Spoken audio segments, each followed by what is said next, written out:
the man I am is because of you. You shaped me, and all I'm going to do is continue to make you proud while you're here and when you're not. Yes. Oh, thank you, honey. Welcome. That's very cute. That's very nice.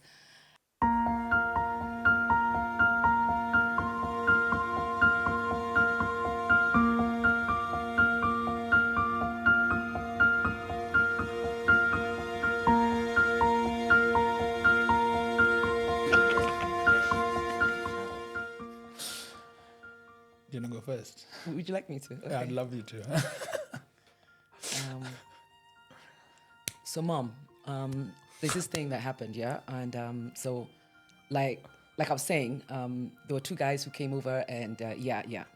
Then I'll say something, I'll be like, okay, blah, blah, blah. And they'll be like, facts. Yeah, facts. Yeah, facts. So, what I'm saying is, so we're going to go that way, right? Yeah? Okay, cool. You want to start? Are you allowed to stand? Yeah. Oh, good. I know which one. Mom, can we, do we? That kind of thing. You want to go first? Or should I go first? Yeah, I go first? Yeah, All right. go first. Davey, slow down. Davey, that was so dangerous. You're always on that phone of yours. There's a whole list. When I come home every day it happens like clockwork. Every time I come home, it's gonna be, I open the door. Hi, Baba. Hi, sweetie. It's always the same two things. It's never my name. Facts, yeah. Wow. Yeah. No defense. That is when you're driving, isn't it? Yeah. Yeah. Yours is the gesture, which is... Yeah, you know me. I'm about to do it quite a lot in this interview also. Yeah, when you asked a question, you first do this. I wonder what it would be like with those beards so bigger. No, but they are coming through though. I know you can see they're coming through. They are true. Mm-hmm. First of all, his hoarse voice shocks me. So Jaden comes and says, Mom, that's one of the things you do. And you say, what do you want? You have to call me like more than once to do something. Mom, I'm going for football. That kind of thing. Well, I think that... And then now it's this. One or the other, yeah. Wow. Is it my turn? Tupac. I don't think my mom's available this week, but she really appreciates if you can push it to next week. Bro, I got you. Yes. Yeah. Let me get my nails done. Let me get my feet. Let me block my calendar and tell people I'm going for an interview. Grab me. What are we wearing? What color are you wearing? Blue? Okay, I'll make sure my outfit has a bit of blue. Look at that outfit.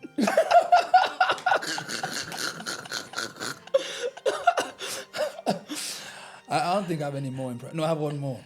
Your mom is so cool. I'm like, yeah, thanks. You're like, this guy, don't let him play you. Where do you think he learned it from? Look at me. Come on, of course he got it from me. Of course. Huh? This guy. He took some lessons. You waited for this moment, huh? I see you. Yeah, I'm good.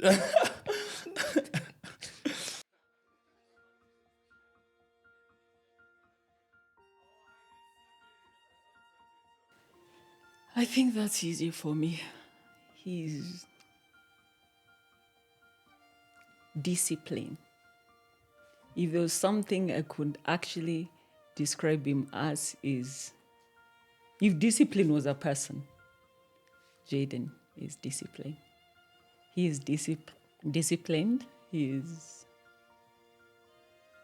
what he wants, he will go for it. He will do it. He will move anything to get it. He will push for it. He will work. He puts in the work. So even on my phone, I call him Captain because it's like he's a captain of his own life. He's doing what he wants to do, when he wants to do, how he wants to do. So if I was to use one word, discipline. For my mom, I would say sunshine, because you're colorful. You bring life into a room and light, even from your closet. Like my closet is primarily this black and white, and yours is the polar opposite. Even right now, you look quite good in the green and the white. So, yeah, that's one thing I'd say: sunshine. Thank you. That's a nice one. Okay. Let me see. Very focused. Very pretty focused. Sometimes no nonsense. Can be pretty annoying. And actually wears his heart on his sleeve, but loves to hide it. So you'll never know exactly how he feels unless you know him very, very well. I would say forever smiling, beautiful lady, hardworking, successful, driven, strong, independent, charismatic, smart and wise. Yeah. And loving, very warm-hearted, very kind as well, and patient. Yeah. Oh, you sure you don't throw a challenge in there or a negative point? You sure? I'm funny, she got jokes. She got jokes. Yeah. For you, there are many, many ones that I would use. Very empathic. Empathy is your middle name. Compassionate. And you carry the true definition of your other name, which many people do not know, which is Motevia. And in our culture, it means helper. And you're such a great helper. Yeah. That name is usually kept hidden sometimes, but yeah. Use it more. I will. It denotes who you are in character. Okay. Yeah. For me, I think it would be. I can't just use one word for my mom. It would be beautiful, of course. She's very optimistic, and I think that comes with her faith. Like sometimes will be, some situations aren't the best. Yeah, I'm wondering how she's still smiling through it. She'll wake up in the morning, go to work, like not like everything's perfectly fine. And I think I saw it mostly even the time my dad passed. She came one day, I saw she cried that day. The next day she was back. She took me to the hospital the next day because that time I was injured. And I don't know how you kept that strong face. I think I'd really describe you as strong as well, yeah.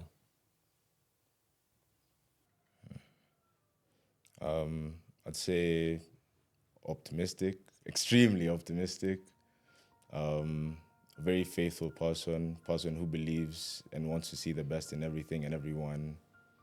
Kind. You'd give someone the skin on your body if you could, I think. Yeah. No, I would definitely say intelligent. I would say sociable. I'll say a very good communicator, a handsome young man, loving, protective. Karami is very protective. Oh, if Karami is your friend or he loves you or Karami is going to be very protective over you. Karami is also very streetwise and smart, so he knows how to navigate things even when he's in a situation or something that perhaps he'll figure something out. But Karami can be moody. Karami, if he decides today is the day that, I don't know, I don't want to talk to anyone, you will not see Karami. Karami can get into his feelings, but I think it's your way of processing. I think you need some time out, especially when you're upset about something or something has not gone the way you want it to go. I think you like to retreat and say, I need to think about this. And with that, I've come to learn how to respect your space. So that way it's not always, come downstairs, let's watch TV. I've come to see that you need time. But overall, a really great human being, really great human being.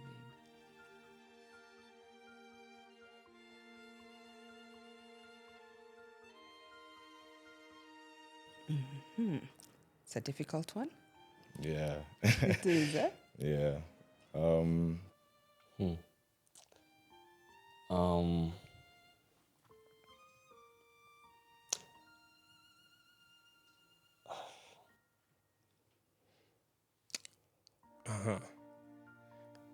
Okay, it's a good question. I guess where your optimism comes from, where your positivity comes from, like how you can stay positive regardless of how things are looking for you. Interesting. I think it's the ability to have, I don't know how I'd call this, it's English humor. Kangede has a lot of English humor. So sometimes it borders on, you can feel like he's being insensitive, but that's not what he's being, but he just has that old English humor. Sometimes it's like he's a 40-year-old in a 20-year-old body. Comes naturally. Well, yeah.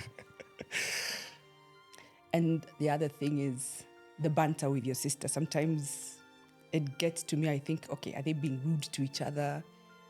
Or are they being insensitive to each other? But somehow it's always me who's left hanging, because then they just laugh and life goes on. Yeah. I guess it's like, I don't know how your relationship was with Uncle Hamo, but then for us, for me and Jerry, it's like, I guess being rude to each other is like, it's our way of communicating, I guess. Yeah. It's being harsh, I guess. So when he mentions Uncle Hamo, that's my late brother who he never met. We were very close. So for us, it was always very protective of each other. So you'd always find us just being there for each other, being very protective of each other's spaces. So always coming to the defense of each other. So I guess that's why you're right. I find your relationship with your sister a bit different from what I was used to with my brother. Maybe some reactions to stuff that I do. Like, okay, but I feel like I've already gone sort of on a what do you call it? How do I word this?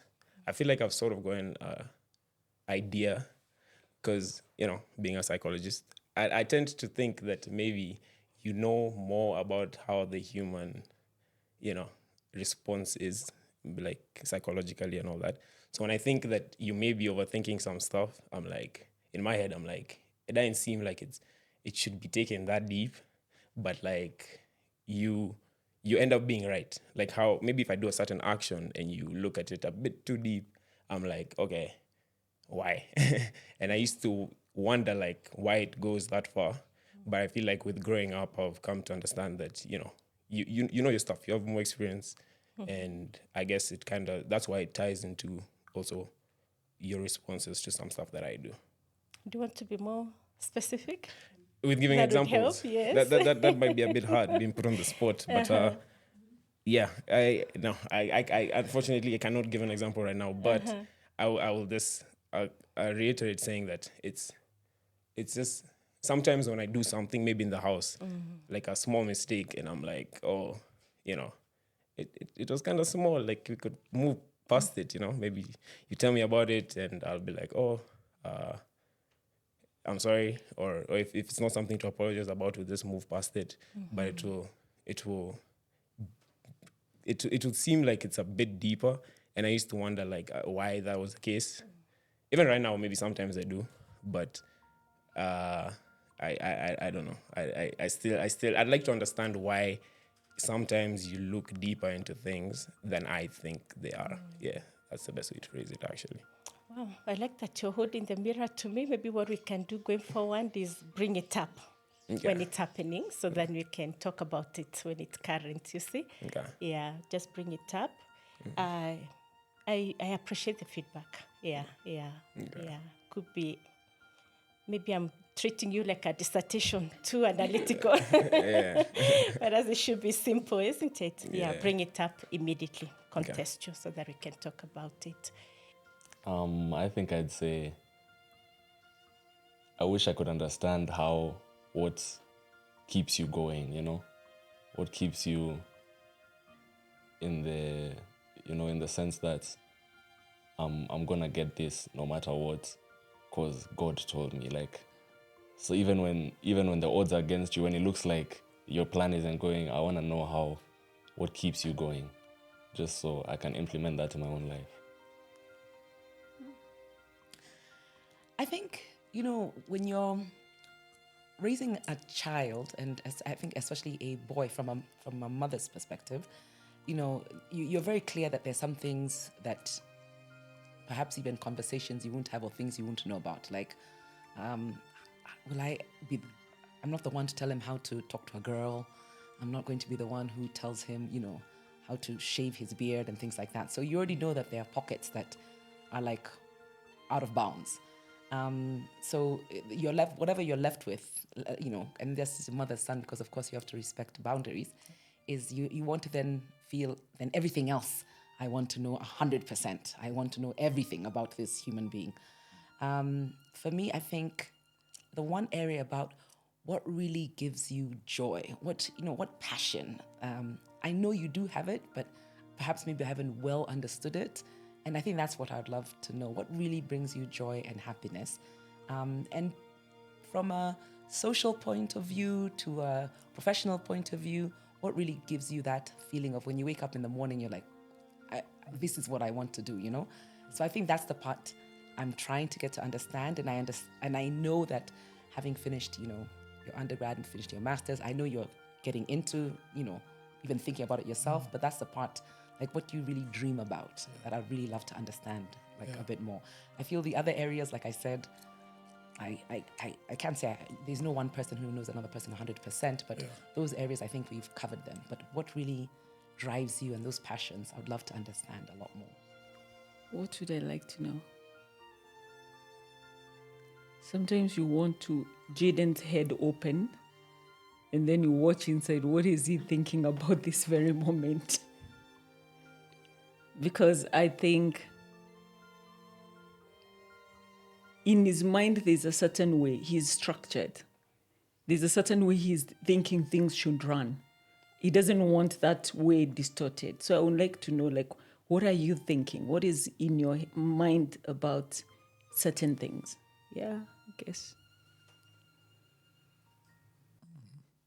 I think for me, having obviously, I've known you my whole life, and you've known me when I came into your life.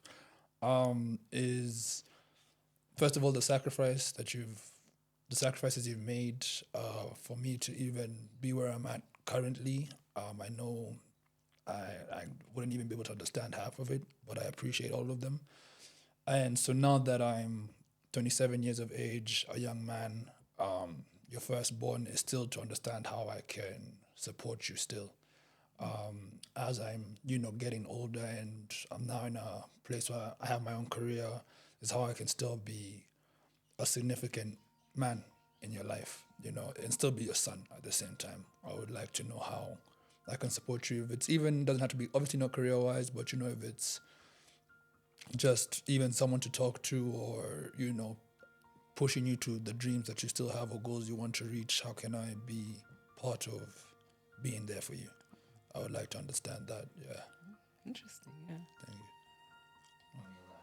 Thank you. It's so interesting. I guess, knowing things about your parent from their childhood or, or when they were young adults and things like that. Yeah. I think, yes, we definitely always want to put our best foot forward. When I was growing up, my father and mother and uncles and aunts, all of them, everybody said they were number one in the class.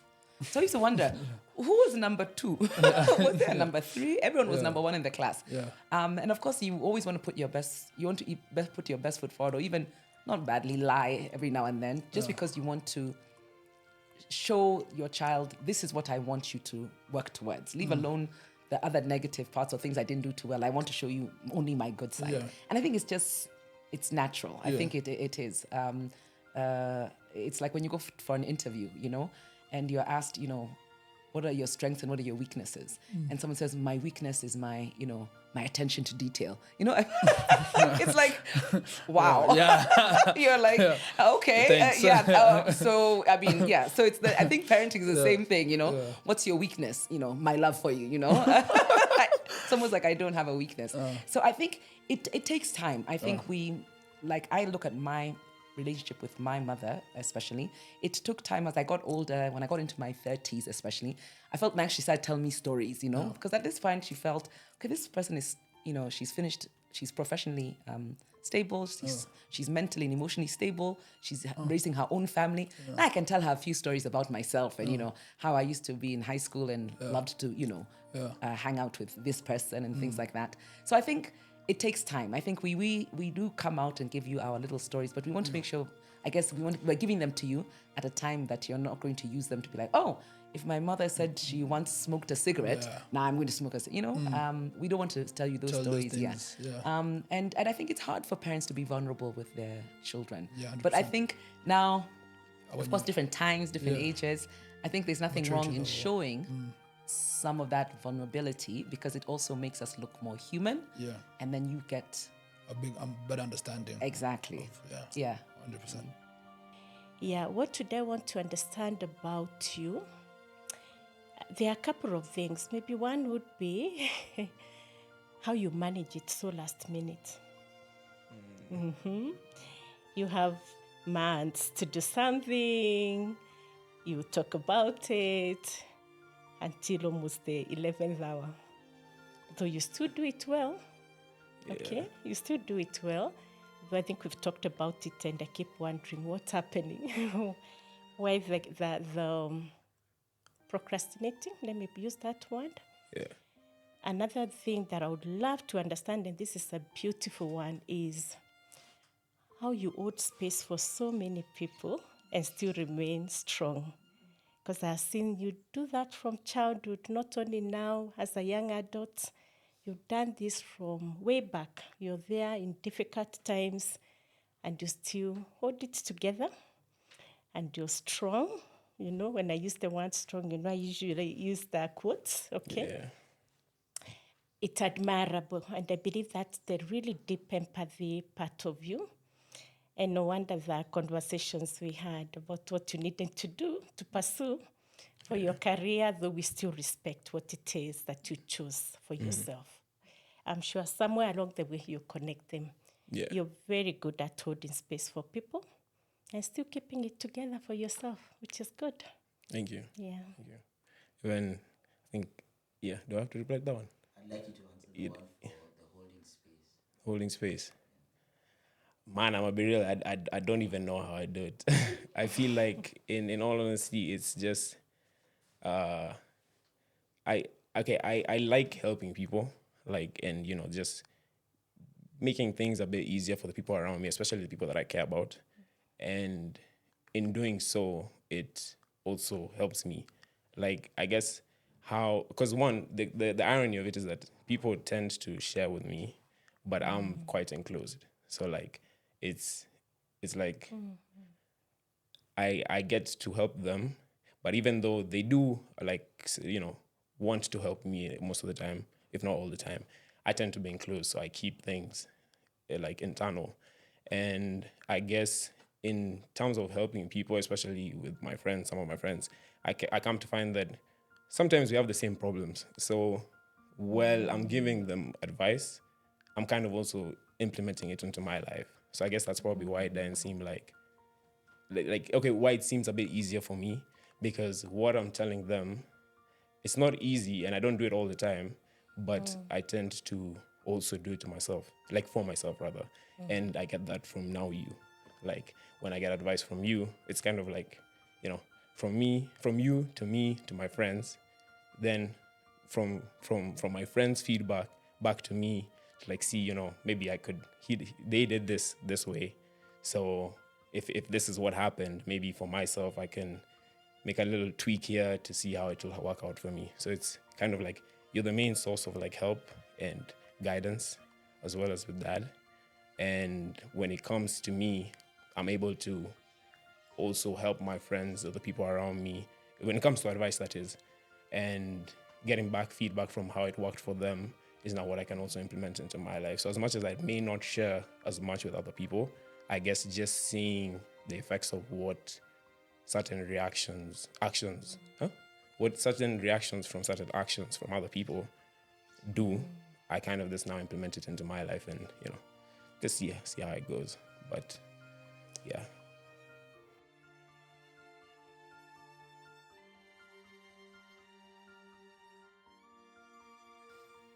That I appreciate everything that you do for me so much. Like all the sacrifices, literally everything that you put down for yourself, for me, like to make sure that I'm thriving, I'm happy, and everything is going well for me, even if it might be at the expense of maybe something that you're sacrificing.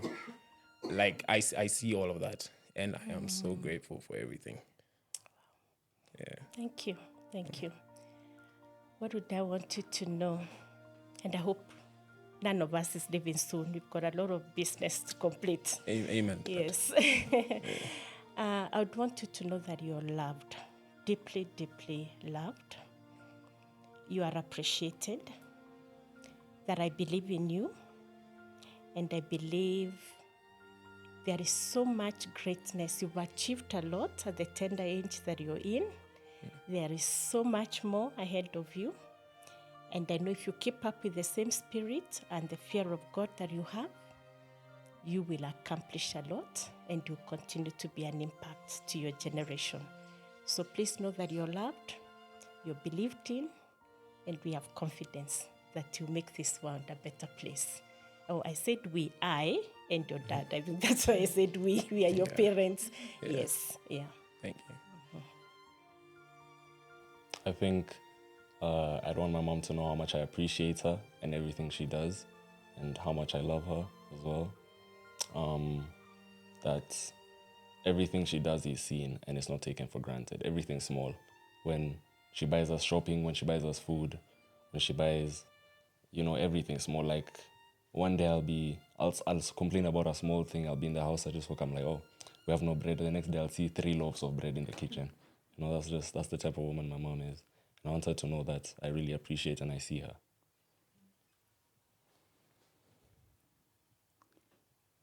What I would want him to know is to keep going. But the first thing also to keep going, not in himself, but to keep going in God. If there's anything I would want to leave you with, is know God. No matter how you know him, but know him. It makes a whole difference. So for me, if today I wasn't there, was the question if we were to leave something for him? Yeah. Yes.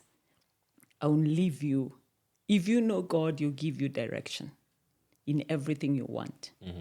And then life it's okay. Even when things are not the way you expect them to be, it will be fine. Even if you fall, you will rise. Nothing lasts. Nothing is permanent in life. Situations change, and it's okay. But just ask God for the perspective in a situation. Because sometimes you can interpret it with the way you see it yourself. But maybe it's something to just lead you to grow. So I want you to see things in a different perspective at all times, so that you can rise rather than fall.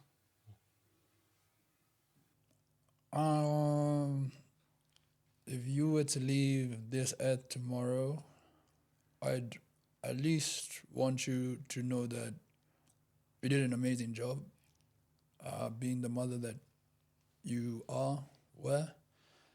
And I was so happy that I could call you mom.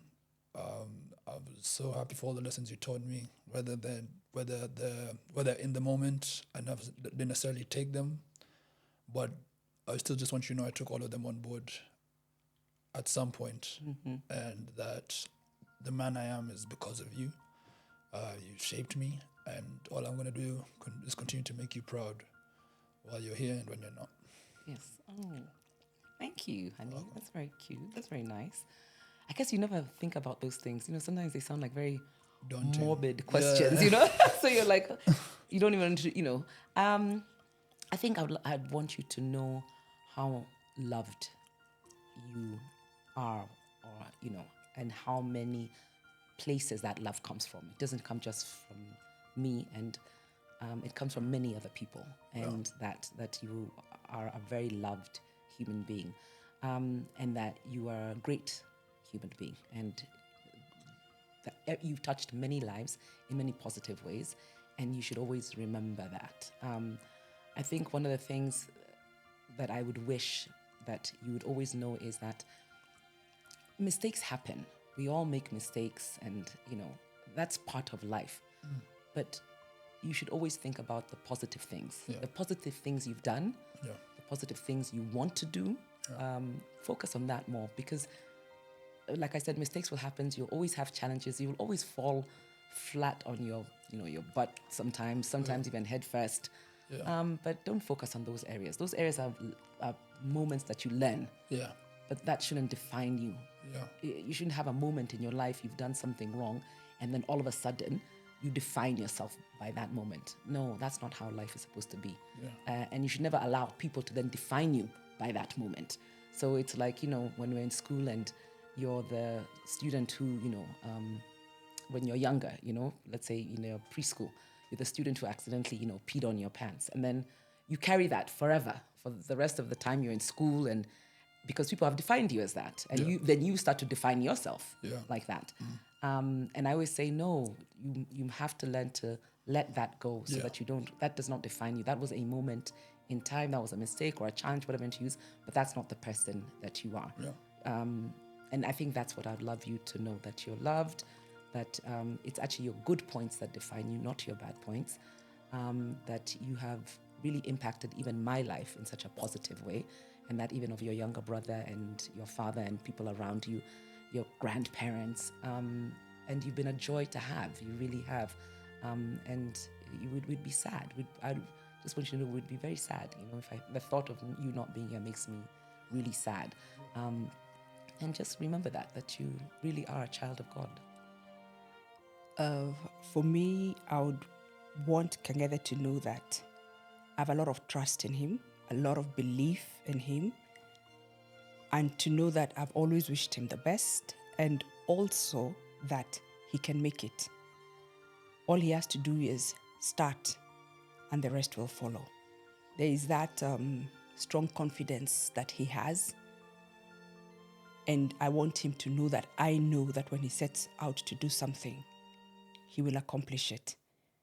I also would want him to know that I wish him all the best in life, and that even when he stumbles, he's always able to stand up and conquer the world. For me, it's that I'd say I'm grateful. I mean, you've done a lot for me, obviously. You brought me into this world and everything. You've taken care of me. You've done more than I could put into words for me. I don't know if I say it enough, but I genuinely am thankful for everything that you do for me. I think if you were to leave Earth, that's the last thing I want to use. And you did a lot of things right, even if you don't always feel like it.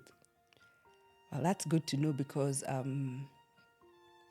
I know I can be overbearing sometimes.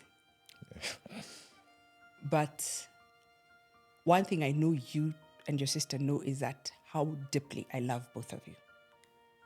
And that I would go to the end of the world to just see things work out for you.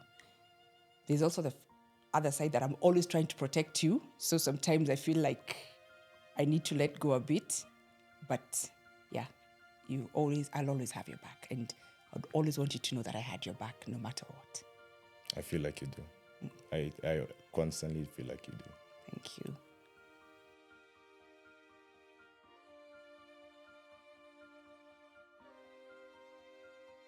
I was going to sing. We're going to do 1, 2, 3, and I want to sing, and I want to think of a place, and I want to see if it's the same. Oh, it's the same. Yeah, I'm going to say 1, 2, 3, and then we say the place. Okay. Okay. Okay, let's go. 1, 2, 3. Apartment. Paris. Where? Apartment. Apartment. When we painted it. Are you serious? Oh my god! No, I just wanted. I was so curious. I was You're like, talking about the first Paris trip. yes, right? exactly. Yeah. Yes. I think for me, yes. So you talk about your experience, and then I'll talk about why. Yeah. I guess for me, I was about like 5 years old. We're living in Maryland at the time in America. It's just me and my mom at this point. And yeah, I think we just moved into the apartment. So, it's like just putting it together. Yeah. And yeah, one day she said, we're going to paint these walls. And we painted them red, brown. Yeah, it was like a rusty color. Yeah, rusty color. Yeah. And we painted all the walls in the apartment together. Yeah. Just me and I was 5. I was literally 5 years old. That's what happened. It was nice. I made the house. I made the house with my mom. Yeah. So I still hold on to that memory still today. Oh my gosh. What a great memory. It's so interesting where I'm that type of person who I'm a do-it-yourself kind of person. In fact, I wish there were more kind of Home Depot kind of stores here. Exactly. And yes, there are IKEA there are things like that. Yeah. Because yes, you're right, that apartment we moved into and I was like, I don't like This too color. much white. Yeah. The walls are so white. And then I remember asking someone for a quote on how much to paint it. And I was like, I don't have that kind of money. No. Because this was my first job out of grad school. I was like, I don't have that money. And a friend of mine just said, just go to the store and buy the stuff. And what was interesting is that you were like, you were there with the roller.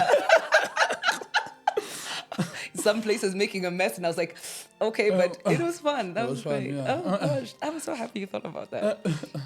I was gonna say that the trip we took to Paris because it was my first time to a European destination. The only place I'd been to was the UK, and so I didn't consider that having gone to Europe. And I just thought all the things that were put on the itinerary. And you're like 5, you're almost like 5 years old only. And I was like, oh my gosh, this is going to be so boring. I mean, this child is going to, and you loved it. I mean, you were asking questions to the tour guide. When we visited the museum, I mean, you'd sit and stare at paintings and you had your, little earphones on and you were so intrigued. And it was such we spent 3 hours in the Louvre and you did not whine even once. And it was just like looking, and I just thought, this is so nice because I think you could feed off the fact that I really wanted to go and you were excited to go, but you really were such a great trooper. And I think that's when we started traveling together because I realized this guy he's pretty cool, So I've always thought about that time we spent, because it was me and you, in a foreign country. And those days, when you're in Paris, people, the French, it's not like today where you can find a lot more of the tourists and things like that. And I just thought, wow. So that was one of my...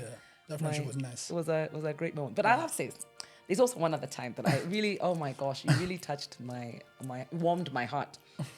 You were in high school? No, how'd you go to high school? I was not even too sure. The trip you guys took when you were in Turin. To France. Yes. Which year were you in? That was year 8. Year 8. Yeah. And I gave you some pocket money. Oh, go on. I mean, I felt like calling up even grown men and saying, do you know what my son did for me? I felt like calling my dad as well. And I gave him X amount of money. And I said, this is enough for, a 13-year-old.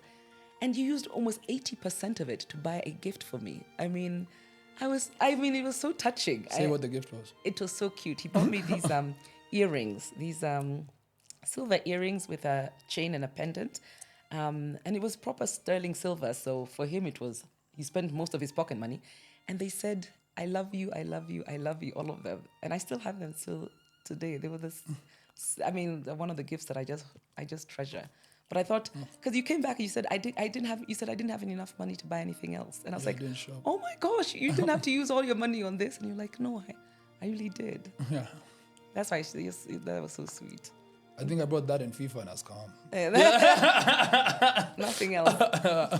Didn't buy even a t-shirt, even a hat, nothing, even a souvenir, nothing. Yeah. We were talking about this earlier. When we went to university and you dropped me in uni for the first time. Yeah, in Canterbury.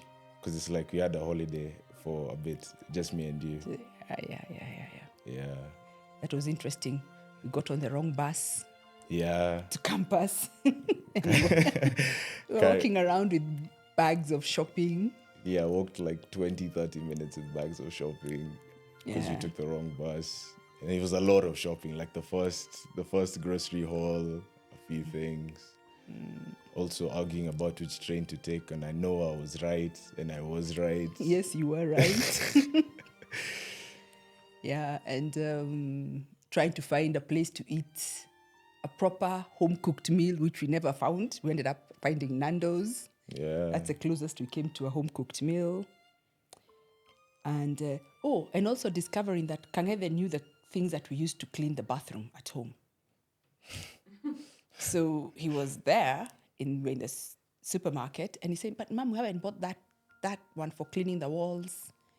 We still need to buy, I don't know which brush for doing what." It was good to know that he had actually observed these things. And that in itself was comforting to know that he was actually going to make it out there.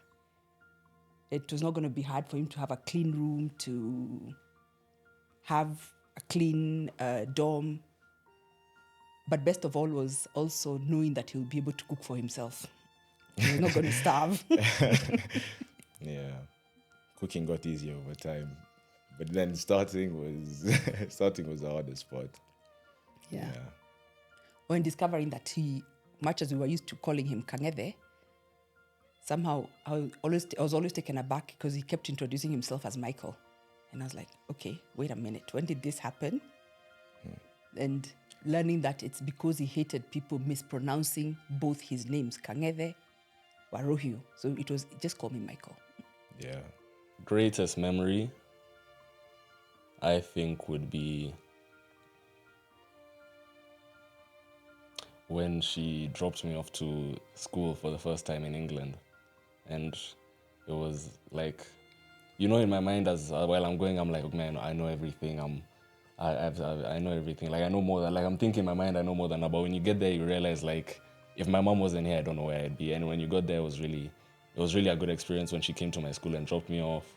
We got to see around a lot of countries together because I don't think we've ever traveled out of Africa together, but that was the first time. So it was a really fun experience. Actually, I would say the same thing. It was the same thing that was in my mind. That was an experience. First of all, your school was in a village. So, but then in the memories, I think for me, I thought, okay, it's Jaden. I'm fine. I think if it was Jason, I'd be more worried. But it was Jaden. But when I got there, I was like, oh my God, I'm leaving my child. And he's 16. I was so... By the time I was going, it's actually my brother who helped me because he told me, you'll be fine. But when we left the compound, I was like, I've just handed him over to people I do not even know. It was a great memory, but still, it was one of those times. I'm not emotional per se, but that day I was, yeah. But it was good. Yeah. Okay. Let me take that first as you think. Okay. It's a difficult question because the memories are many, very, very many. I'll summarize them to be that we are intentional in making life, day-to-day experiences very memorable. I love when we try out something and it backfires. Those are beautiful memories. I love it when we do chores together. Since you got a driving license, I am never on the road behind the wheel, and I love it. Those are beautiful memories together. Let me say, the journey we've taken basically on the day-to-day, the trips we do together, the simple holidays, whether it's driving to shags, whether it's being in any of our local places in Kenya, whether it's being out of the country, just the experiences that we have together as mom and son and as a family are very, very beautiful. And good thing is that they're captured, which is beautiful. And I hope we can pass them down to generations to come. Yeah. So just being with you, And spending time with you is a pleasant memory each day and a good one. I'll culminate it that way. For me, mine, I'd say about the same, like just getting the end bit for just spending time with you. Because, especially since we moved out, like, with my sister last year. Actually, I don't know why I'm saying my sister like that. Yeah, since we moved out last year, I feel like I look so much more, I look forward to like coming back home and just spending time with you and dad. Like just being at home, maybe watching a movie, stuff as simple as that. Just spending time together. That whole thing for distance makes the heart grow fonder. Like it's so true, because I would not miss out on coming back home to you guys for anything. And another thing I'd now say is probably when, yeah, let me leave it at that, because I could go on and just give many other experiences of times that I enjoyed spending with you. And it's always a joy having always you a joy. around. Thank you. Over the weekends, we look forward to it, and we are glad that you choose us. Thank you. Yeah. It's always memorable.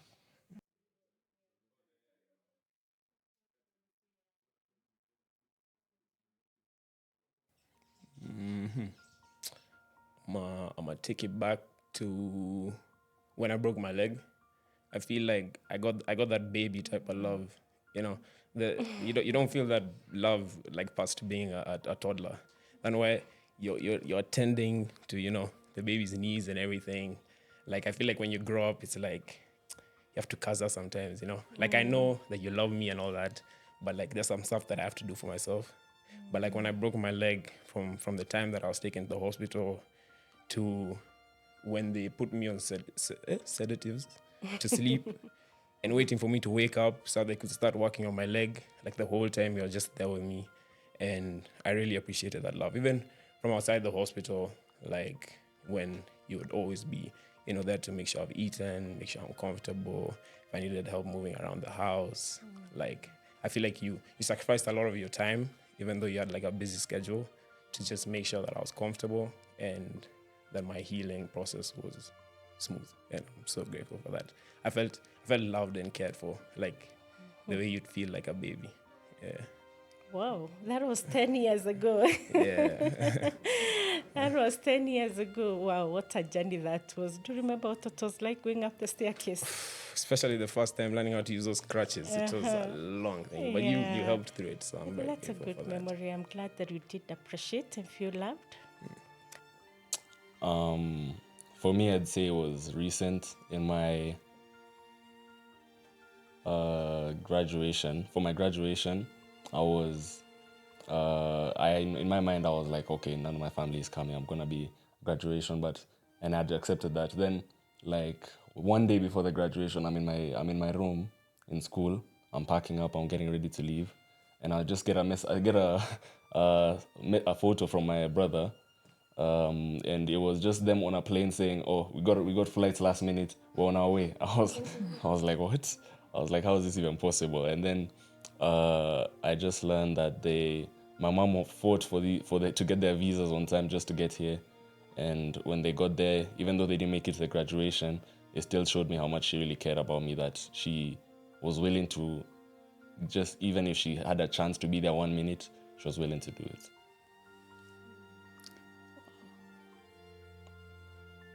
Yeah, I think if I have to comment on that, actually, it was interesting how God worked it. And I think for me, the moment was recognizing God in that moment. Our visas took a while, and we kept telling you that, oh my goodness, we want to come, but we do not know whether you're going to make it. And I remember the day that they told us on Friday, the graduation is on Saturday, that your visas are ready at 5 o'clock. And then they tell us, you can pick them on Monday. So in my mind, I felt, no, go to the embassy. So I went at 6 p.m. And they told me, okay, we are closed. The place is closed. The watchman told me the place is closed. But I went to the embassy. I still felt, go knock the door. So I knocked the door. They opened. And they gave me the visas. I think that was a moment for me that was incredible. So I'm calling Jason, he's asleep. I'm telling him we are traveling tonight. So being there at that time in London was incredible to be on the day of your graduation, even if we got there in the evening. Yeah, it was incredible. To be honest, I feel constantly loved. I would say so. I feel blessed to have you as my mom. So one particular instance I don't know if I could really maybe the first time when we crashed, when Owen crashed the car. And then I called you in the middle of the night. Then I said, we've been in an accident, it was bad. Then you came, made sure we're all okay, not just me. Well, these guys also. Yeah. Yeah. That was difficult, yeah. Yeah. I guess for me, I feel it every time I'm going through something. When I lost my first job, just that reassurance that everything will be okay.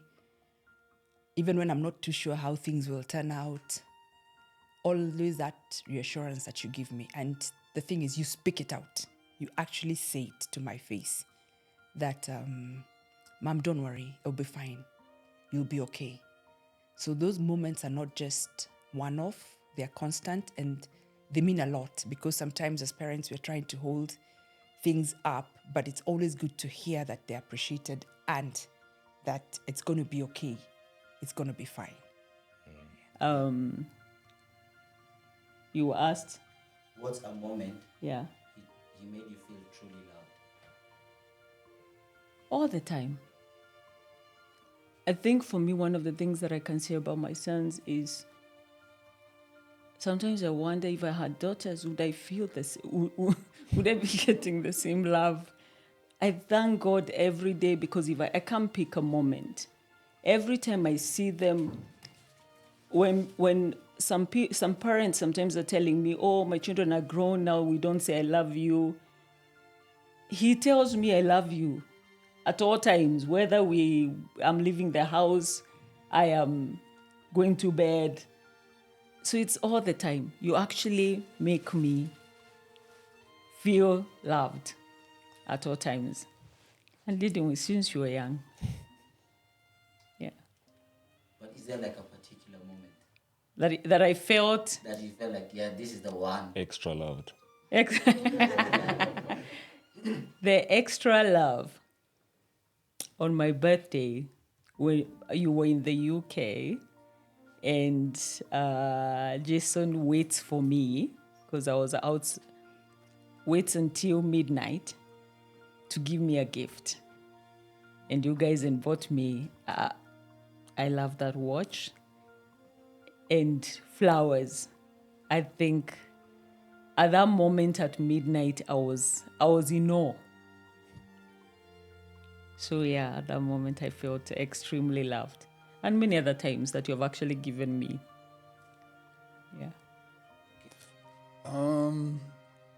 Yeah. So, and you said it earlier, and that's kind of not coincidental. But it was a moment in my life where I made a mistake, and it was one of those mistakes where you think like it's over, like this is it. I really messed up. There's no going back from this. My family's probably gonna write me off, and it's those mistakes that get those thoughts in your head. And like truthfully, I thought whatever when I saw you in person, if you did write me off, I deserved it. Because there was that type of mistake. But when I did see you initially, the first thing you said to me was that you love me. You did tell me, yes, you made a mistake, but you said, but the mistake doesn't define you. What defines you is how you move forward from here, and the lessons you take from here. And don't let anyone else define you. Because, again, like I've said, what will define you is how you move on from this. And I'm going to be here with you the whole journey of the way. And I know you've got this. I would not be saying this to you if I didn't believe or know you can move past this. I know you're strong enough. I know you're smart enough. So I am here for you, and I know you can do this. And truthfully, during that time, in that moment, if I didn't get Well, that's when I really saw unconditional love. Let me say that first. But like, I know if I didn't receive that, I probably wouldn't have been able to move past that for the better. My mom was with me every day, cooking for me, watching TV with me, you know? And it's not like even in those moments she's bringing it up about what I've done. She's not trying to remind me of my mistakes. She's just trying to keep my head clear, tell me how much she loves me, how much other people love me, how much of a brilliant person I am. And like I said, I didn't think those were the words I'd be hearing. I didn't think I deserved them neither. But that's when I really felt unconditional love. And she's also telling me these things and ignoring how she feels about the situation. She's not telling me how she feels about the situation. But yeah, that unconditional love is different, and you'll know it when you see it. But that's a moment that I can say I really felt loved, and I still look back on that moment today because it has shaped who I am today. And I do pray that when I have kids, they feel that type of love.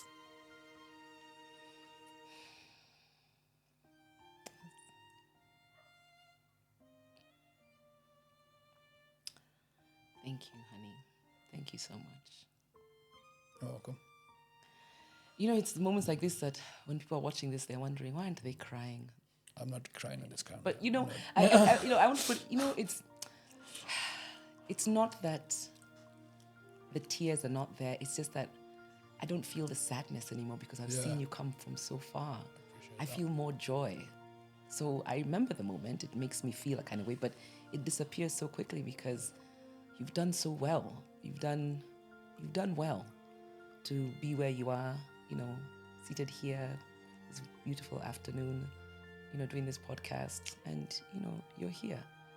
And like some wise man said, to kick it is a blessing, isn't it? Something like that. Something like that. Yeah, something like that. Yeah.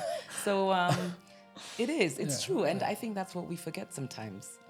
We forget that this moment in time is a blessing. Yeah. It's a huge blessing, and for me, you having learned what you need to learn from there is where I get my joy from. Is the journey over?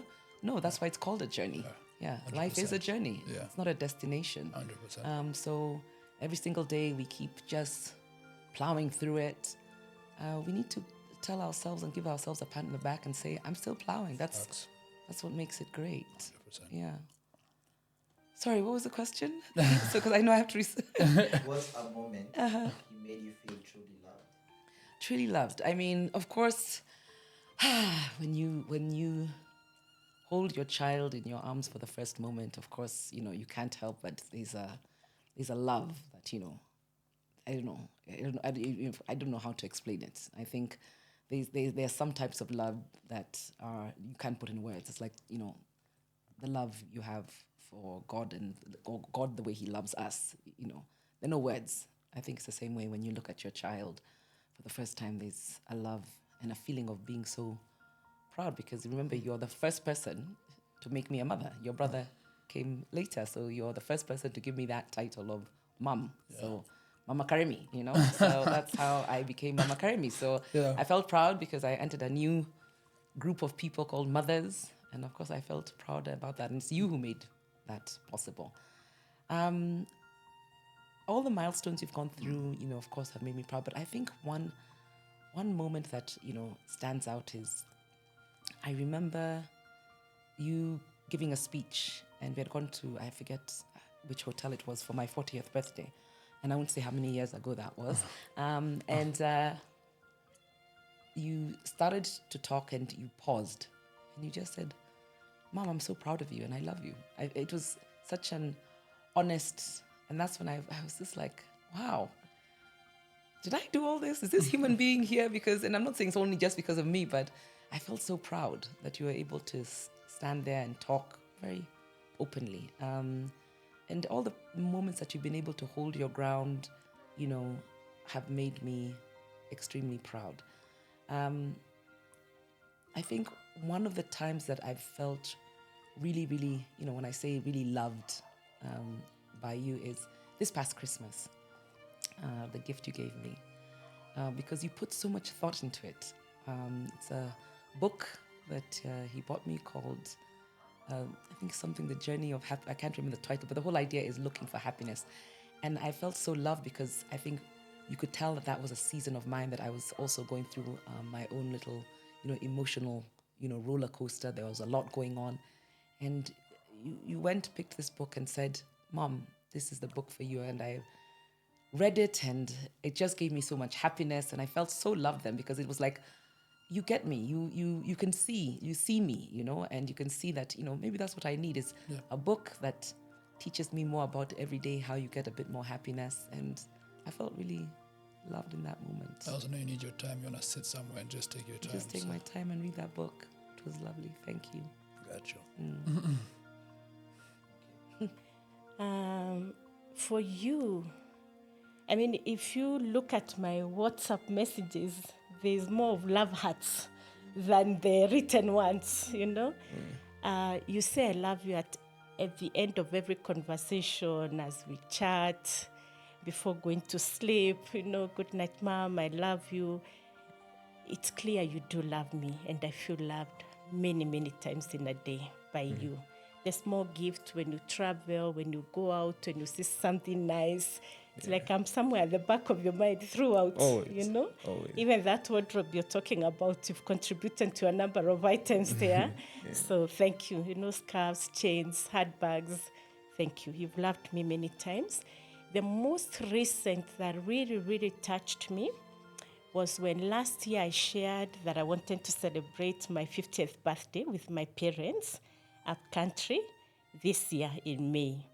And you and your sister, you took it up and made it your personal project.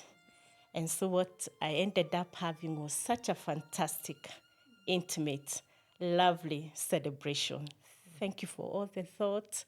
Thank you for all the effort put in. And thank you for reflecting and actioning love, not just in words, but in action. Thank you. Yeah, it was special. It still remains very special. I'm happy to hear that.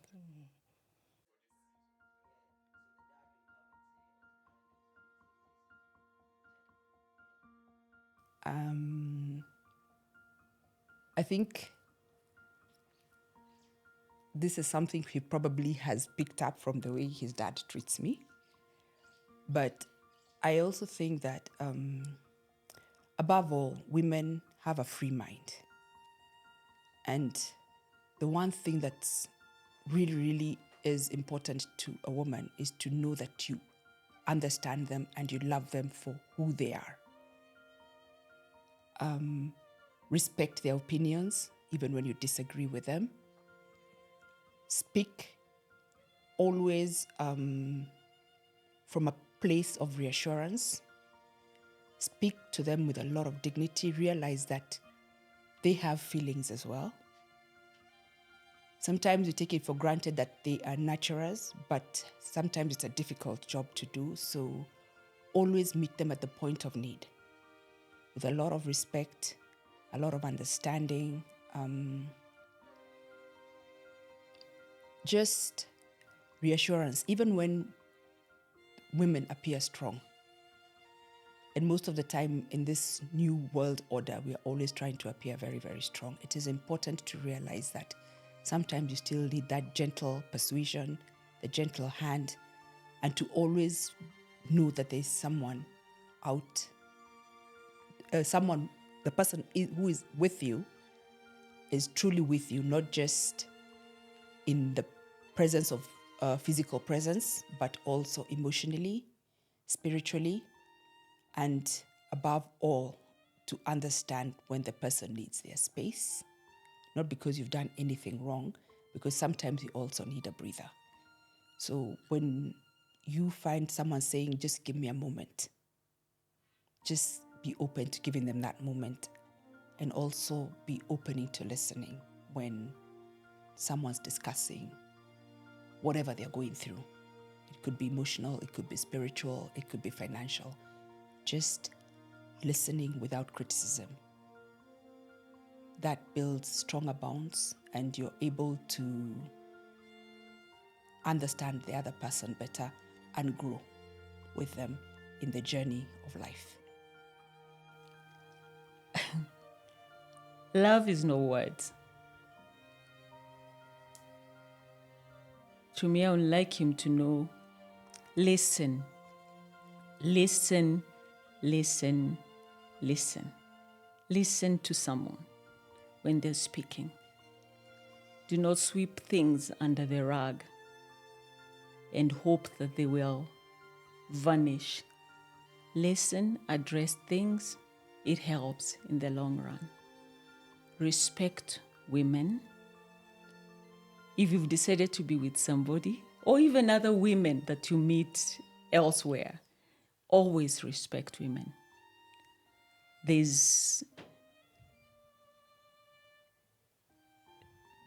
Women were created to be helpers.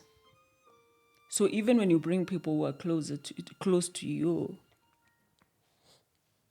as females, they should be people who have come. You should understand the help that comes. And even the strength, even as you speak about strength and strength of women to help you speak, because sometimes guys do not like to talk. So you might find yourself saying, I don't want to talk. But sometimes talking does help. So please, that's what I would want you to take, is respect. Listen, speak, and give each other time when time is, you need to give each other time. You don't have to be mad about it when someone wants to have some time alone. I think this was even spoken about earlier. So if someone wants to be alone, it's okay. And also the person should know, if you want to be alone, it is well. Because also there's power in being alone and taking time for yourself. Yeah. Okay.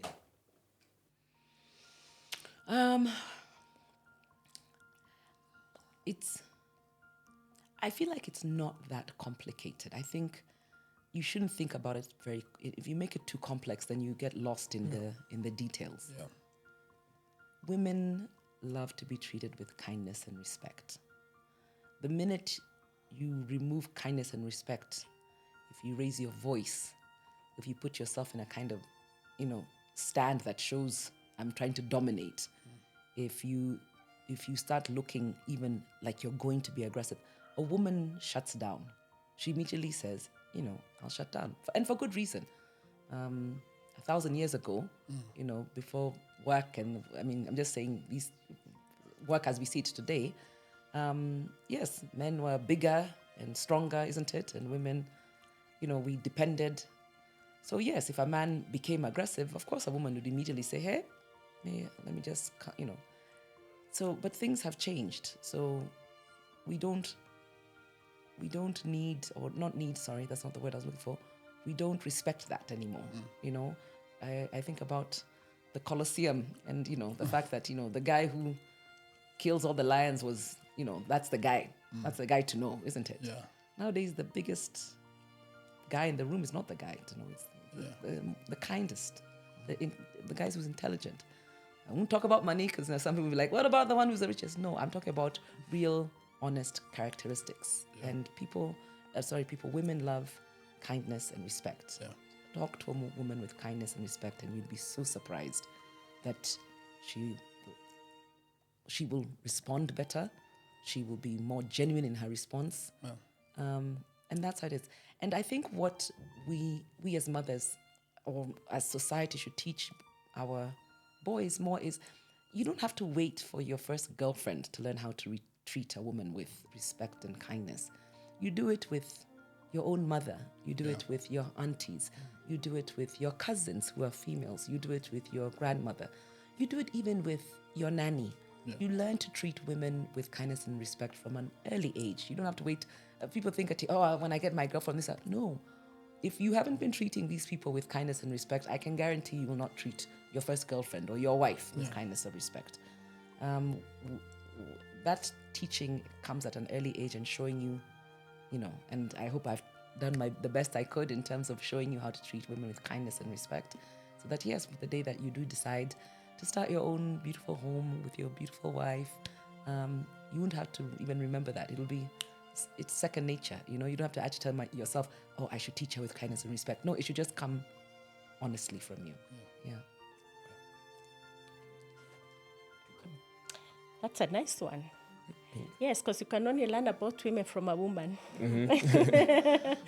And a mom knows you, isn't it? Yeah. Yeah, and probably this is what many, many moms would say, or mom figures, is one, respect is two-way. Even the good book begins with, men take respect so much and say they are the ones who are supposed to be respected. But it's two-way, yeah? And respect and love is shown in the little day-to-day things. So listening, and you can't say you're listening if you do not pay attention to what was saying. Either action it, either remember it, because when you're listening, you remember the details. You follow up. So I would say show respect by listening, show respect by not being too unilateral, and especially if you're in a friendship or a relationship, don't make decisions too independently. Care to know what the other person feels, accommodate their opinion as much as possible, because that is what shows that you're listening and that you respect their opinion, okay? This may sound so cliche, but it's true. Love is an action word. It's good to hear it and to say it. However, if you leave it out in the day-to-day little things, then it becomes very much more important and impactful, okay?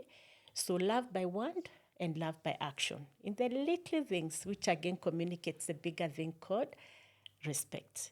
And then show up as authentically as you can. Don't fake it. Don't be something that you're not.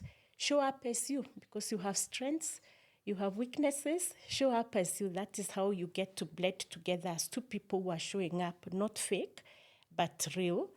Or whether it's a friendship, whether it's a colleague, whether it's not necessarily just in intimate relationships, all right?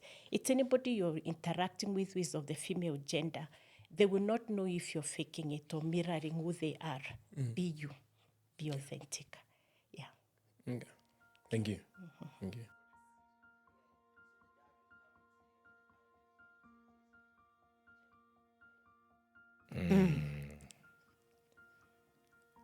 I guess I'd say mom is very hardworking. As in, mom is the kind of person, if she was given 26 hours in a day, I think I think the world would, for her, the world would be her oyster. But I think it's more the fact that I know I'm a hard worker. I know I am. Or I prefer to work, I guess, smart. Not hard. Not hard. I'm a bit lazy. I guess the only thing is like to succeed, really. I know with what I've been given by you and dad, I really feel like at some point I know I have to be able to give this to my kid. Like the lifestyle I've lived, I don't think I would be doing you or dad any service or anyone in this life service if I couldn't give my son what you've given me, my son or my daughter. It's pressure. So that, yeah, and it's pressure. I mean, I would say so. I know I'm pretty sure, and in fact no, not even pretty sure. I'm sure I can do it, and I know I can do it. But yeah, it's still a pressure. It's even slight pressure is pressure, I guess. Okay. Yeah, and the fact that I remind you of it. Yeah. Okay.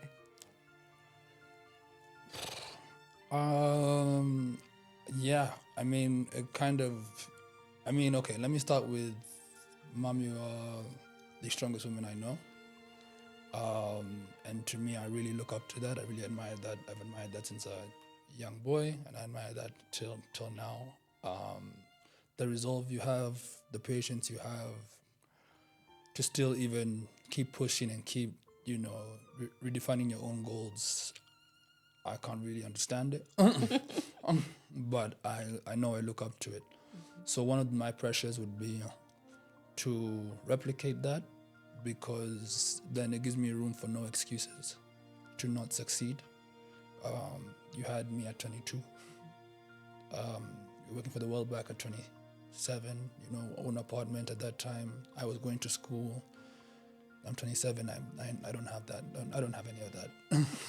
You get it. No, don't but I'm worry. just saying, Yeah. so just it gives me the way I look up to you. There's no excuses to not succeed or achieve. And that's not negative pressure, it's good pressure. The second one is also being, the oldest son, grandson. There are decisions now that I need to make, not just for myself. So at some point it's gonna be me and my brother over here. So I need to make sure that everything I'm also doing is taking care of him and the family that I also want to hold, because when I do have my family, it will replicate the way I was brought up by you. So those are the unspoken pressures that I have now, being a young man, that I think about sometimes. Yeah. And pressure is not a bad thing. That's why I said good pressure. Yeah, pressure good makes pressure. diamonds. I'm happy. Yeah, exactly. Yeah. Yes. Pressure There's some makes good diamonds. pressure. Yeah. Good. Yes, I'm Yeah. glad you know that. Yeah. Now, this is to you. Yeah. What unspoken pressure have you felt being her son? Unspoken pressure. It's, as much as, my mom she sees discipline in my actions. To them it's a discipline thing. For me, it's not a bad pressure. It's a good sort of pressure. It's a expectation people have on you. And when my mom expects so highly of me, it makes me expect the same from myself. So to me, I just can't fail. Like everything I do has to be a certain way. It has to be at a certain level, because that's what I'm expected to do by my mom. And when I'm out, when I'm not around, when my mom's not around, I'm still keeping in mind, is this what I'm doing is my mom gonna see this and be happy that I'm doing this right now? It's a sort of it guides my life, to keep me in a way that I know I have to perform highly at everything I do, whether I'm gonna be doing an exam, or whether I'm gonna be at my job, whether I'm gonna be playing football. So yeah. Okay. I'd say just facing like internal and external expectations, and to like explain it further, I'd say internally it's like, you have like this view of me, like, I'm a smart boy, like I can really achieve anything I put my mind to. And you show me that you actually believe that, and that helps me. Okay, it's more this one's like in a positive way, actually. Both of them are, because then now even times when I talk down on myself a bit, when pressure is a bit hard, and you're down and you start to feel like maybe you can't do it and all that, you remember like other people know that you can, like. And one of those other people being my mom, the person who knows me probably the best, like believes in me, and she knows that I can do it. Like, it's not just coming out of like nowhere. It could be maybe from stuff she's been seeing at school, like you've been seeing at school. Like, why that I can do what I'm setting my heart to, like, achieve. So that internal pressure is now what I mean between. By internal, I mean between us. By external, I mean like when I go somewhere and they know your name, and like they address me as like, oh, you're the son of Carol Herrera. Like, I already automatically have to act some type of way just because of like the standard Oh, that Pole. you've set. I already have to act like some type of way, and it's good because it's good to know that I'm the son of a woman with like a good name.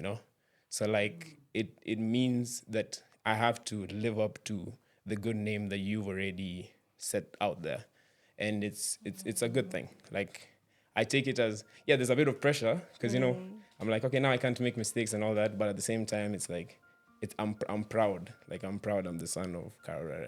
Oh, wow. Yeah. No wonder I told you be authentic. Remember, you can also be you, okay? Yeah. I'm not taking away the pressure either. Yeah, it's a good one. Yeah, that name needs to be carried with respect and honor. Yeah. Yes, yeah. Though, be authentic, all right? Yeah. Oh, I didn't know that pressure, by the way. I'm also getting to know it now. When you entering a room, like, oh, Yeah. David Rarea, Carol Rarea. And it's They a put rare dots, name. yeah, it's like they put dots together and they're like, I know you. I might know your mom. And then, yeah, so that's how it usually is. A lot of interactions go like that. Yeah.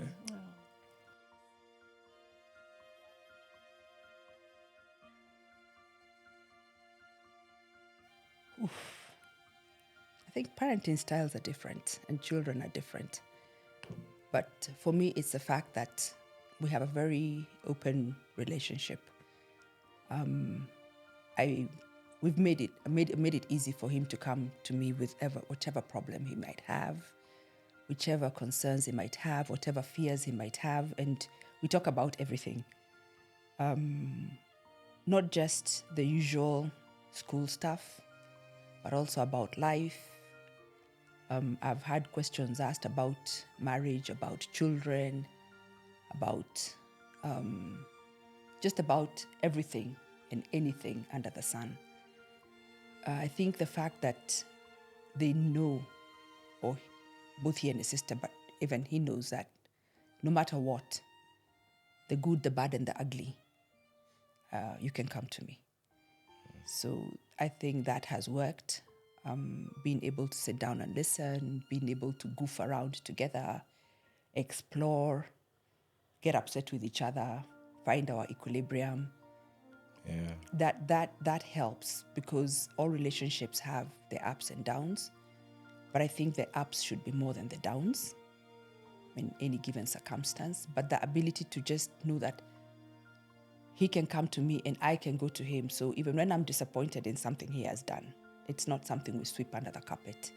It's something we talk about, and he'll give me the how, or what led to that particular incident. And then what will happen is maybe I'll see it from a different point of view. Maybe he will then understand where I'm coming from. But we never, ever end a day with sweeping things under the carpet. Even if we had a bad morning, by the time we go to sleep, Yeah. we are laughing about things and just doing life together. I'd say for us, it's because our relationship is like, it's not standard among mom and son. For anyone wondering, I call mom by her middle name. Mom's middle name is Nyambura, but then I call her Kanyabu. Same thing with Jerry. We both call her Kanyabu. I mean, obviously, it's calling your parent by their first name. I guess we have a healthy amount of respect for each other, that you know that I'm not calling you your first name because we're equals, but because I feel comfortable being able to call you that, like we are friends. Yeah. But it's not a democracy. It's not a democracy, yeah. I mean, obviously, use at your own risk, I guess. But yeah. Yeah, that's true. I'd say that's how it is. Because I see you, I know you're my mom, but also the fact that I know that I could speak to you about anything, or that the fact that I feel like you're my friend, that also does help with our relationship. I don't feel like I have to hide anything from you when I'm doing something, when I'm somewhere I want to go, anything I'm thinking of wanting to do. I don't really have to hide it. I'll just tell you, and then we'll move from there. And if I don't like it, I will say it. Yeah. And if it's not acceptable, I will say it. But I also think, and this is kudos to you and your many friends, is just also that you have let me be a part of your life, even with your friends. So it helps. It helps to just have that healthy relationship, and to know that you have internalized the things we've taught you, and also to see that you have used those ethos to build a community around you, and especially your friends. So that also helps, because then I'm able to relate with you and to also accept and understand who you are. I think we talk about this a lot, actually, when we're comparing our relationships to others. It's more with my relationship with my mom, and I think my brother would agree if he was here, would be that it's more of a friendship. Like my mom would, from young, I've always said with my brother, the way we're allowed, my mom knows we can do a lot of things. I can decide to go outside and start getting drunk on 10 o'clock in the morning. But in my mind, I know that's not something my mom would want. And the way she allows me to learn for myself, I learn the consequences of my actions by myself. And she gives me the freedom to be out in the world and learn rather than holding me back and hiding everything from me, you know. It sort of put me in a position where I can be sufficient on my own, and I won't struggle if I'm on my own and she's not there. So it's the freedom she gave me is really helpful and has like shapes me right now into who I am. I think actually to add to that is I don't feel the need to shield you guys from so much. You see, I think what I love with our relationship is you see things. I know you have seen things, but we work through everything. I believe we are friends. I trust you. I've always said this, especially to your brother. And I think that trust is, I remember telling him one time, is I trust you. It depends on you to break my trust. And even for me as a mother, you trust me. It depends on me to break that trust. So I think that mutual feeling of we are friends, there's nothing really we can talk about, makes it better. But I think one of the things also that I can say that for me as a mother, because parenting is very different and every home is different and the situations in that home are very different, is the word. Again, like you said, my faith. I think for me, one of the things that's because I also really pray for them is God gave me a word in Isaiah 54:13 that says, I'll teach your children and they'll know great peace. That word has never failed. Not on any of you. So what I would ask maybe that people should actually rely on God, what God says, above all, above the parenting ideas that we have, the parenting ways that we have, that works for us. It's also good to actually know God can teach your children. They can know great peace. Like when your dad passed away, that I could never have helped you or your brother. That was God Himself intervening. And differently in both of you. There's a way it worked for you, there's a way it worked for your brother, but I saw God. I saw that same word that God gave. So relying on a word, having on a word, even as you raise your children is important because you are able to go back and actually tell God, you told me. So I also keep you accountable. You said this about them, give them peace even in this whole situation. And I can say I have seen that. Yeah. So sometimes it's not even so much my strength in that period. There is that. But God did a work that I can never take credit for. What's worked, I'd say just your mom is your best friend. Like generally just talk to her like how you talk to your homie or your other friend and whatever. Like the biggest thing for me that worked and that worked for me that I was scared of doing at first is just being open to talk to you about like anything.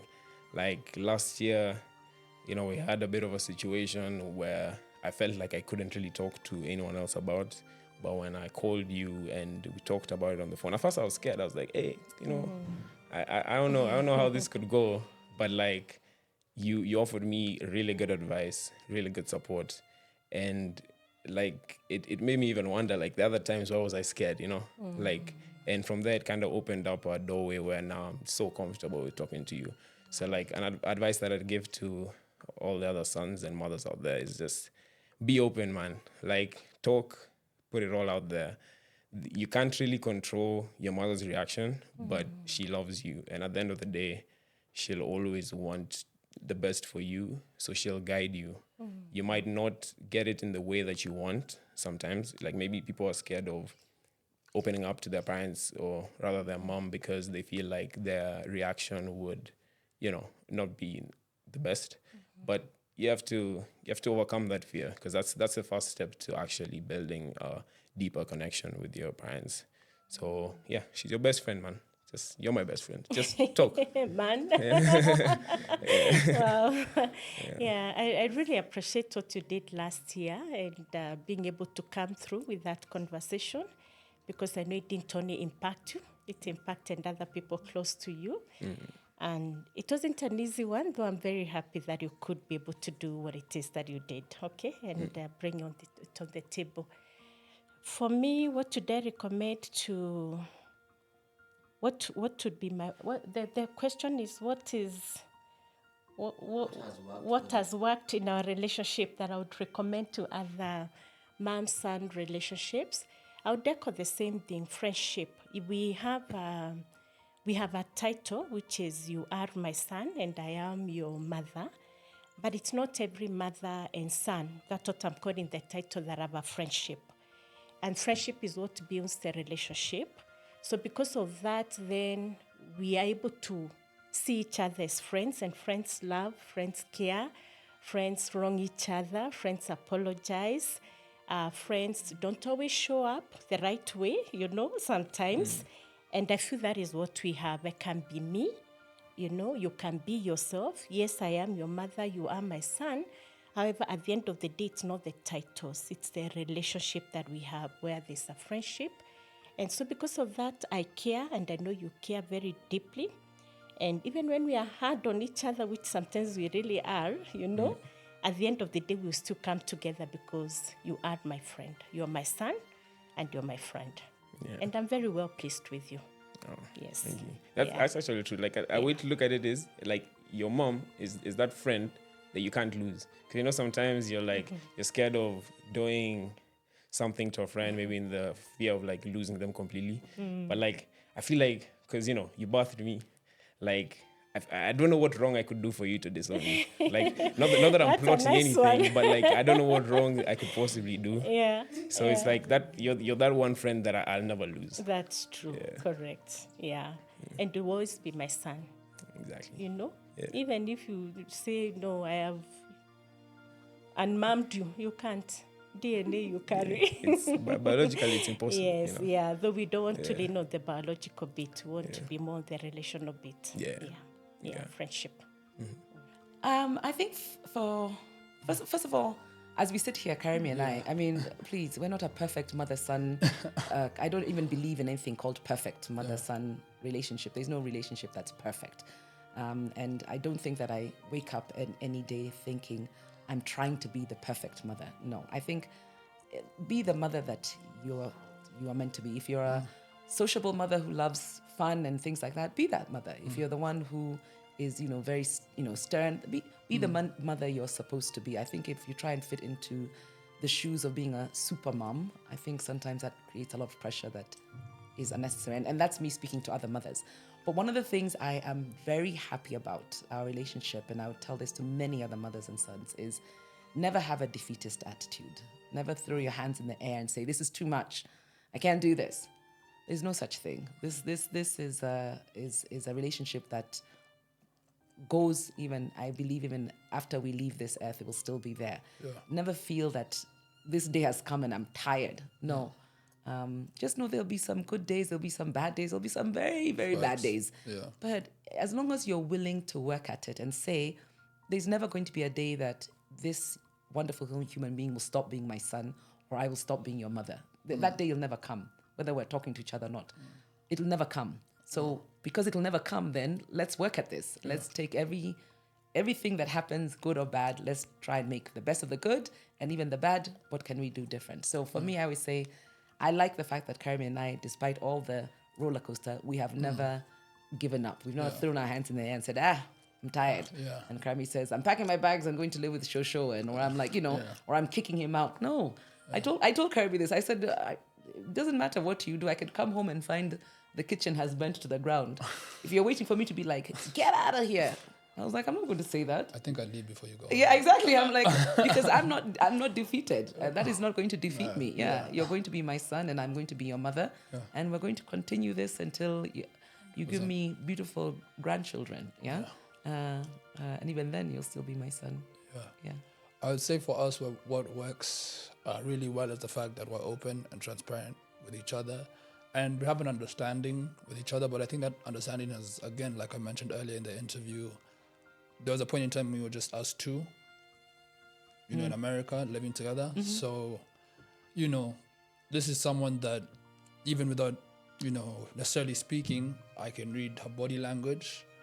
And it also helps me know how to approach situations with her, when to talk about things, when not to talk about things, give her space, And I think it's vice versa. So that also allows, even those tough conversations to still take place, because at the end of the day, we love each other so much, and we're willing to make it work with still the respect and understanding I think that we have for each other, and playing our roles. Obviously, I'm still your son, so it is. Yeah.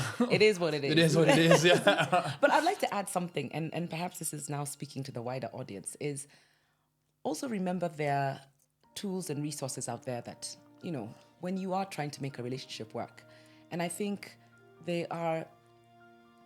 The therapy, whether it's a family therapist or whether it's you as an individual, whether I need to go for therapy as myself, as a mother, to deal with my issues, you have to, or whether it's a family unit, whether it is, we need something that brings us closer together, like going to church and things like that.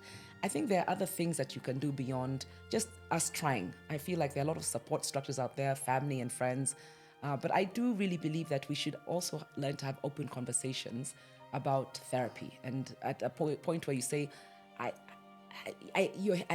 can hear you, but I'm really not getting what I need to do to support you or help you, and therefore I may look at another resource and say, please help me understand what my son is trying to say. And I think there should be no shame in that, because at the end of the day, all we want is to have a better relationship. 100%. Yeah, exactly. Thank you. Yeah.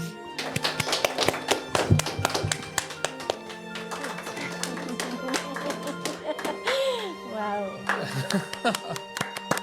We made it. We did it. Thank you. Oh my God. For the boomer, yeah, singing no weapon forming against me shall prosper.